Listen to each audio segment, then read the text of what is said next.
Now this, for reasons that will be obvious to you, is one of my favorite commitments. I'd like to ask Bob Goff of the Intertribal Council on Utility Policy to come out and describe the next commitment.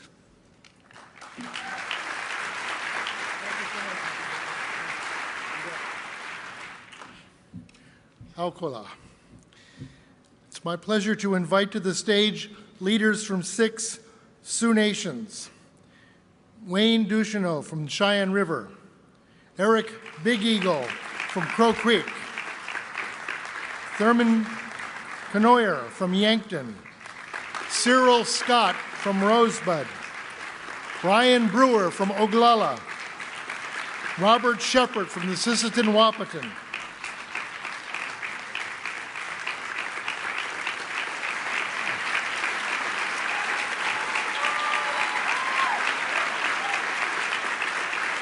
I would also like to invite out Mr. John Canis of Arent Fox LLP, Pamela Morit from the Bush Foundation, Carolyn Herron from the Herron Consulting, Michael Jeffert from LIATI Group, Melissa Berman from the Rockefeller Philanthropy Advisors, and Mr. Kevin Walker of the Northwest Area Foundation.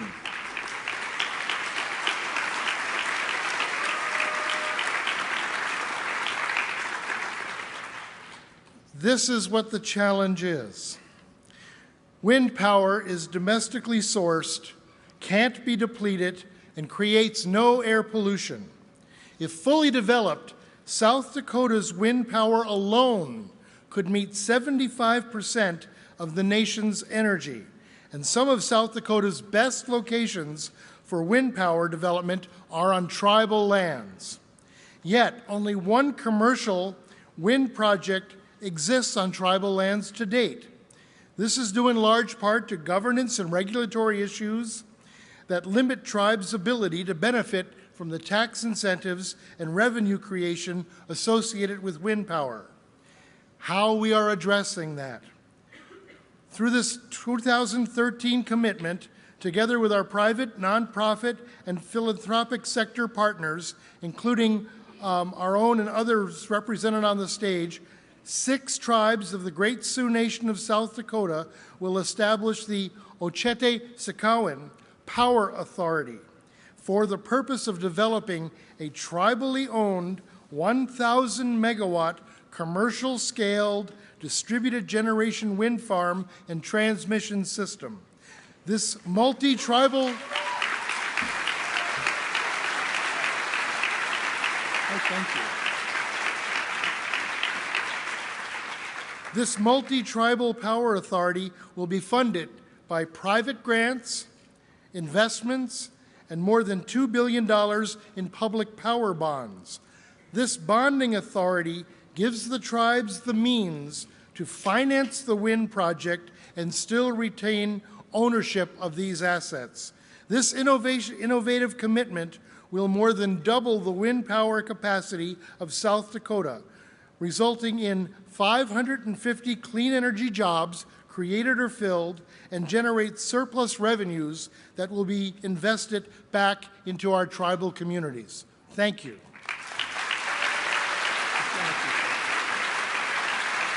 For the last one.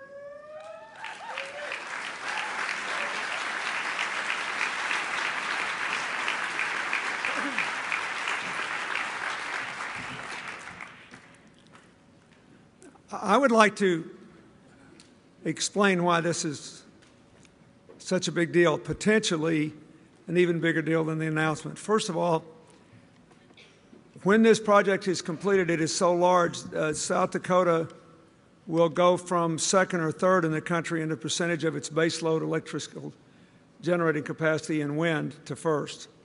Texas is first today. On a good day, 25% of Texas electricity comes from wind. And Iowa and South Dakota are close behind. Secondly, it gives native tribes who aren't in populous areas and don't have casino revenues a chance to earn some real money that can then be used to reinvest in the community, to diversify the economic base that exists, and build out a lot of small businesses, support the schooling system, do a whole range of things that otherwise there would be no funds for. This has been an obsession of mine, actually, since I was president, and it has always bothered me that the green energy revolution had escaped the tribal lands by and large, especially those west of the Mississippi, which are disproportionately in areas with very high sunlight and very good wind. And so the idea that these different tribes can join together and therefore collectively generate enough power to be able to have these bonds to do the financing and then do it all and still maintain appropriate ownership is an amazing thing. So this advances America's energy independence, our desire to generate more clean electricity, the imperative of doing something for our native peoples, because those who live on tribal lands without casinos still have, on average, the lowest per capita income in the country. The only group of Americans with a per capita income lower than the Mississippi Delta, lower than South Texas, lower than Appalachia, lower than the poorest urban communities in our country. This is an amazing thing. And if it works, there are a lot of other tribal lands and a lot of other tribes out there who will be able to take this and make their contribution to our country's future in a way that enables them finally to have a non-government ready cash source that will enable them to build a whole different economic future for their children and for the future of our country. The potential of this is staggering, and I want to thank all of these people again for what they have done.